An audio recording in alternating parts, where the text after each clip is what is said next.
জয়গুরু। আজকে মে মাসের 8 তারিখ 2026 সাল। এই মুহূর্তে আমি আছি যশোর জেলার যশোর রেল স্টেশন। আমার সাথে আছে চৌগাছা থেকে ইকবাল, তারপরে চৌগাছা থেকে রনি, রাসেল তো আছে সহকারী।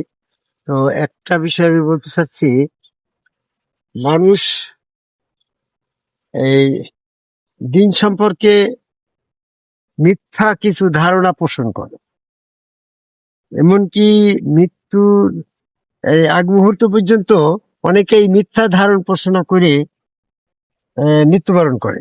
সেই বিষয়টা মাস পিপুলের ভিতরে এত বেশি পরিমাণে প্রভাব বিস্তার করছে, যা সেই মিথ্যা থেকে বেরিয়ে আসতে পারছে না। সেক্ষেত্রে দেখা যাচ্ছে সূরা ইমরানের 71 নম্বর আয়াতে বলছে, তোমরা সত্যের সাথে মিথ্যাকে মিশ্রিত করো না, জেনে শুনে সত্য গোপন করো না। আছেন জি এই আয়াতটা তো তৎকালীন সময়ে নবী মুহাম্মদ সাল্লাল্লাহু আলাইহি ওয়াসাল্লামের পিরিয়ডেই নাযিল হয়েছে। যদিও আমরা এখন এটা পড়ছি, যেহেতু কোরআনের আয়াত, তাহলে ওই সময়ে যখন নাযিল হয়েছে এই ধরনের ঘটনা তখন সেখানে ছিল, জি না হলে তো নবীর কাছে এই ওহী আসতো না। তো তৎকালীন সময়ের মানুষের প্রবণতা ছিল সত্য আসার সাথে সাথে সত্যের সাথে মিথ্যাকে মিশ্রিত করে দিয়ে সত্যটাকে গোপন করছে। এই ধরনের কিছু ঘটনা তৎকালীন সময় ছিল, তার প্রেক্ষাপটে আয়াতটা নাযিল হয়েছে।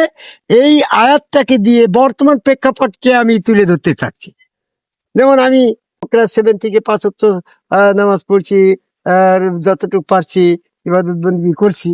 তো আমাদের এমন একটা ধারণা ছিল যে মৃত্যুর পরে কবরের ভিতরে দাফন করার পরে অভিভাবকরা 40 কদম চলে আসার পরে সেখানে জীবিত করা হবে।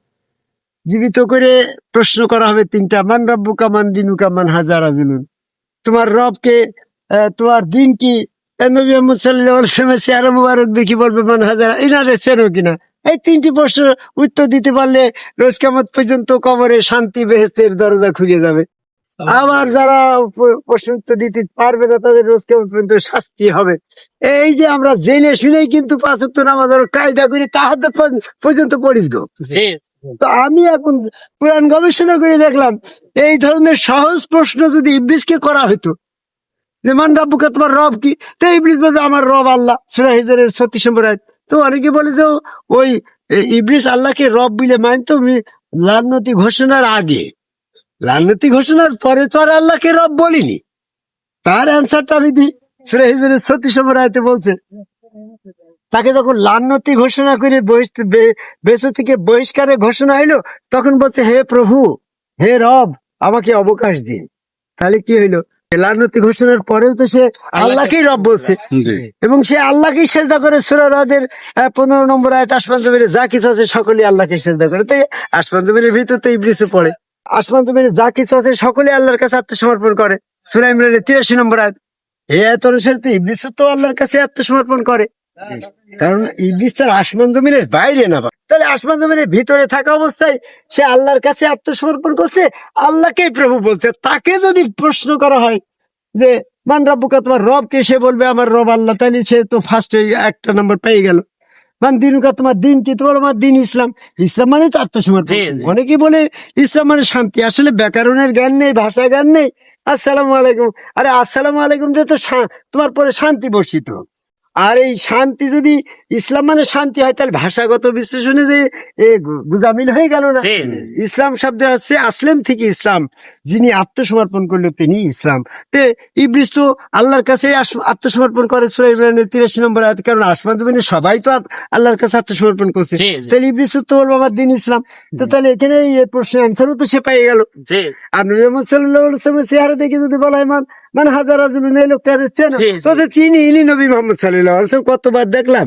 তাহলে হয়তো আমরা তো নবীকে দেখিনি, আমরা হয়তো ওখানে যাই নাম্বার পাতেও পারি, নাও পারি, কিন্তু ইবলিস তো ওখানে যাই নাম্বার পাই যাচ্ছে, সে তো আমাদের থেকে ফার্স্ট হয়ে যাচ্ছে। তো অনেকে বলে ইবলিসের যে পরীক্ষা করা হবে ওই পরীক্ষা তো আমাদের যেটা করা হবে সেটা তার ইবলিসের করা হবে না। তো সেক্ষেত্রে যদি মনে করা হয় আমাদের প্রশ্ন করা হইলো মান রাব্বুকা মান দীনুকা মান হাযা রাজুলুন, আর ইবলিসকে যদি অন্য প্রশ্ন করা হয় তো ইবলিসকে আত্মপক্ষ সমর্থন করে আল্লাহর কাছে যুক্তি প্রদর্শন করবে। সূরা নহল 111 নম্বর, যে আমাকে কঠিন প্রশ্ন করলে আর ওদেরকে সহজ প্রশ্ন করলে, ওদের সহজ প্রশ্নটা যদি আমার করতে তো আমি তো ফার্স্ট হয়ে যেতাম। তেমনটা তো হবে না। এই জন্য আল্লাহ পাক ন্যায় বিচারের স্বার্থে ইবলিসের আর্গুমেন্টে সেখানে বলবো কাফের জালিম ইবলিসের জন্য যে পরীক্ষা তোমাদের সকলের জন্য একই পরীক্ষা। সূরা আনফালের 25। আপনাদেরকে বাঁচানোর জন্য কোরআন গবেষক হাসিবুল আরাবিকের পরে মাস্টার ডিগ্রি পাশ করে কোরআন 30 বছর ধরে কোরআন গবেষণা করে দেখলো যে সিলেবাসে রয়েছে তোমার আল্লাহ পাকের মৃত্যুর পরে আল্লাহর কাছে নিয়ে যাওয়া হবে সূরা আনামের সূরা আনকাবুতের 57 নম্বর আয়াত, কুল্লু নাফসিন যায়কাতুল মাউত ইলা রাব্বি তুরজান। তোমাকে মৃত্যুর পরই তোমাকে রবের কাছে নিয়ে যাওয়া হবে, সেখানে পা উন্মোচন করে দেওয়া হবে। সূরা কালামের 42 নম্বর আয়াত। সেখানে সেজদা দিতে বলা হবে, তারা সেজদা দিতে ইবলিস সক্ষম হবে না, কারণ সে তো আদমকে যখন নির্দেশ করা হয়েছিল ওয়াসজুদু আদম, সে আদমকে সেজদা করে, সে করে নাই বলে কাফের হয়ে গেল। সূরা বাকারা 34 নম্বর। সে তখন ওটারে সেজদা করতে না পারে লজ্জিত হয়ে যাবে। এই একই প্রশ্ন, একই ধরনের পরীক্ষা। অনেকেই বলে ওটা ফেরেশতাদের জন্য ছিল, ইবলিসের জন্য ছিল, আমাদের জন্য না। সৃষ্টির স্রষ্টা যখন একজন, সেই সৃষ্টির স্রষ্টার ইমান পরীক্ষা করবে সেই আল্লাহ। আর বেহেশত দোজখ তো সকলের জন্যই, যার জন্য বেহেশত যেভাবে নির্ধারণ, সেই সৃষ্টির ভিতরে বিধান ব্যবস্থা যদি দুই রকমের তাহলে ন্যায় বিচার থাকে। এই জন্য ন্যায় বিচারের স্বার্থে আল্লাহ তখন সবার জন্য ওই এক ধরনের পরীক্ষা করা হইলো। ইয়াউমি ইয়াকশাফান সাক্ষী নীলা সুজাদান। সেই সেদিন আল্লাহ পাকের পা উন্মোচন করে পায়ে সেজদা দিতে বলা হবে, তারা সক্ষম হবে যারা দুনিয়াতে সালিম অবস্থায় সেজদা করে না। সূরা কালামের 42 নম্বর। এই জন্য ইবলিসের প্রবঞ্চনা থেকে সাবধান করে সূরা আলাকের 19 নম্বর আয়াতে বলল, সাবধান তোমরা ইবলিসের অনুসরণ করে না, ওয়াসজুদু ওয়াক্তারিবু, ওই জায়গায় সেজদা করো আমার নিকটবর্তী হয়ে। তাহলে আমরা কবরের আযাব সম্পর্কে, কবরের প্রশ্ন সম্পর্কে মিথ্যা ধারণা পোষণ করছি। আল্লাহ রাব্বুল আলামিন সূরা ইমরানের 71 নম্বর আয়াত দিয়ে জানিয়ে দিল, সত্য যখন প্রচার হয়েছে, সত্য যখন আয়াত এসেছে, সূরা কালামের 42 নম্বর আয়াতে সত্যের সাথে একটা ইমান পরীক্ষা, মান রাব্বুকা মান দীনুকার এই বিষয়টা জড়িয়ে দিয়ে সত্যটারে গোপন করে মিথ্যাটারে প্রকাশ করে মান রাব্বুকা মান দীনুকা। এই যে ইনি আমাদের মুরব্বী, এনারে জিজ্ঞাসা করে ইনি বলবো কবরে 3টি প্রশ্ন করা হবে। ঠিক কিনা কথা? আপনি তো এটাই জানেন, কিন্তু আমরা যেটা জানছি আমরা ওইটাই জেনে আসছি। আমার অভিভাবক, আমার শিক্ষক, আমার গার্জেনরাও আমাদেরকে এটাই শিক্ষা দিয়েছে, কিন্তু আমি কোরআন গবেষণা করে দেখলাম এটা কোরআনের কোনো আয়াত না। তাহলে কোরআনে আয়ার বহির্ভূত বিষয়গুলাকে বর্জন করে কোরআন মোতাবেক জ্ঞান অর্জনের, কোরআন মোতাবেক ইমান পরীক্ষায় পাস করার আহ্বান করে আমার কথা শেষ করে যাই।